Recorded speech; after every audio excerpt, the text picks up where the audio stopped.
عشان ترتب اولوياتك شبه ما عمل رونالدو بالظبط. اول حاجه لازم تهتم بيها هي نفسك وجسمك. تهتم بجسمك ازاي؟ اول حاجه تروح الجيم وتعمل نظام غذائي ثابت في ميعاد ثابت ويكون صحي. تهتم بنفسك ازاي؟ لما تتعلم تقول لا. لما حد يقول لك يلا نروح مشوار وانت عندك شغل لازم تقول له لا. تتعلم تقول لا. راحتك اهم. راحتك وشغلك اللي في المستقبل اهم. تاني حاجه اهتم بعقليتك.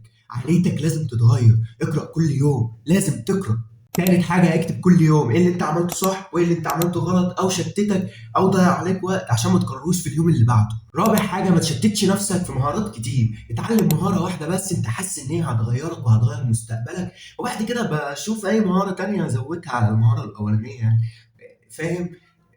التزم بمهارة واحدة بس حاسس إن هي هتغيرك. مش لازم تكون شغفك، مش لازم تكون بتحبها. معظم اللي نجحوا، بص كده بص، معظم اللي نجحوا قالوا إيه؟ قال لك إن هو كان بيشتغل على حاجة ما بيحبهاش عشان يحصل على اللي هو عاوزه.